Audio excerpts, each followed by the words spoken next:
Let's make history. There was a huge movement of poetry and the arts, mostly poetry, among Puerto Ricans in the 60s.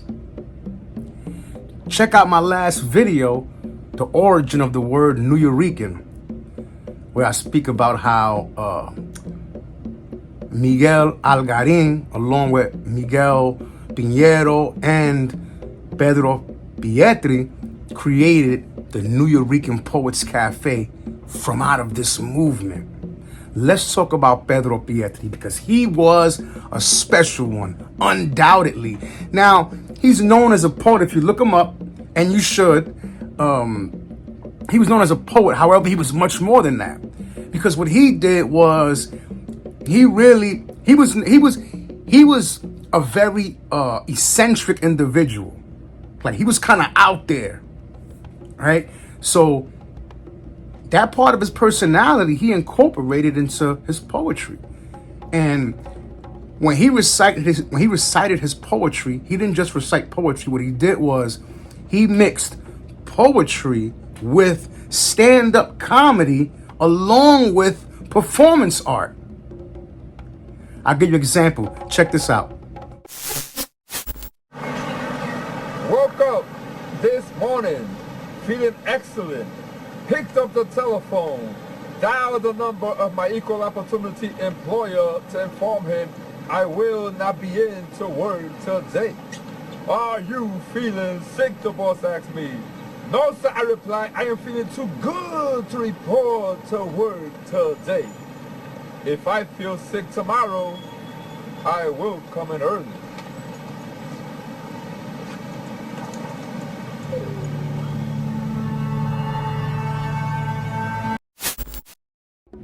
Brilliant. So he was a Nuyorican. He was born in Puerto Rico, by the way, in Ponce, on March 21st, 1944. And when they arrived in New York City, they didn't live in the barrio, actually. They lived in a section of Harlem known as Manhattanville, over there by Manhattanville Projects. I don't know if they lived in the projects, but they lived in that general area. He went to Haaren High School in Manhattan, which no longer exists. And then he was drafted to the Vietnam War. When he came back, he linked up with the Young Lords, which was basically like, you could say, the Puerto Rican wing of the Black Panthers. And he started writing poetry. Now, his aunt had introduced him to poetry at a young age, him and his siblings. But he didn't start writing till later in life. When he got back from the war, he, in 1969, recited for the first time what would become his most classic piece, and that was Puerto Rican Obituary. And it's somewhat based around 5 characters that he mentions in and out of the poem. And basically it's about how they coexisted, how they struggled to coexist in a place like New York City, where it was so competitive compared to back home in Puerto Rico. So this took off. It's crazy because the book, I wanted to buy the book. It's a thin book, but it's on Amazon for like $40. One day I may treat myself to that. But it's the actual book, not the actual book, but the edition that you see him reading from. If you look it up on YouTube, you see him reading from the book. Juan, Miguel, Milagros, Olga, Manuel, all died yesterday, today, and will die again tomorrow, hating, fighting, and stealing broken windows from each other, practicing a religion without a roof, the Old Testament, the New Testament, according to the gospel of the Internal Revenue, the judge and jury and executioner, protector and eternal bill collector. Second-hand shit for sale. Learn how to say, "Como está usted?" and you will make a fortune.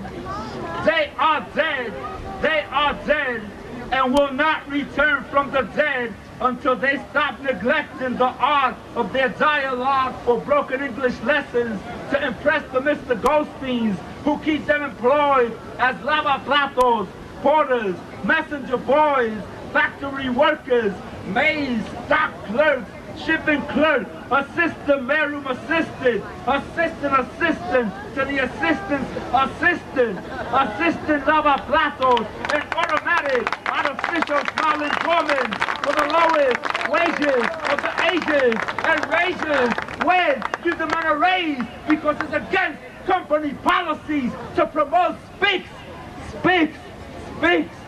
Juan died hating Miguel because Miguel's used car was in better running condition than his used car. Miguel died hating Milagros because Milagros had a color television set and he could not afford one yet. Milagros died hating Olga because Olga made $5 more on the same job. Olga died hating Manuel because Manuel had hit the numbers more times than she had hit the numbers.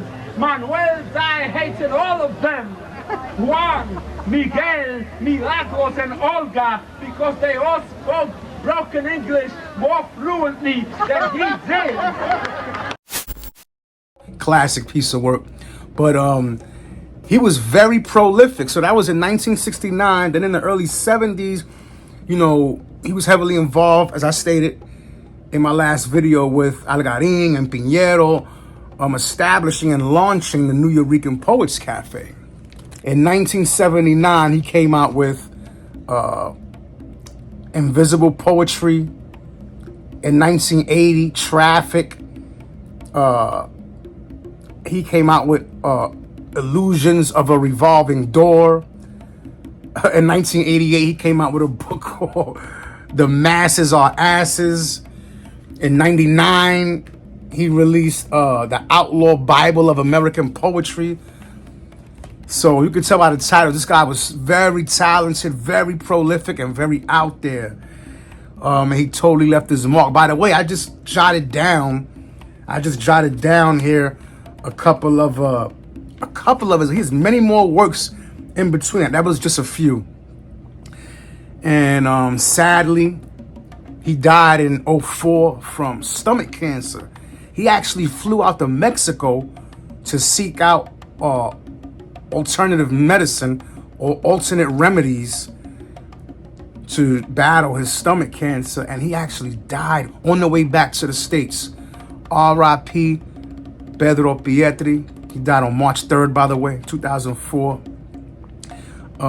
Felipe Luciano recited a fiery speech at his funeral, which was actually in the First United Methodist Church in Spanish Harlem. I grew up a few blocks from there.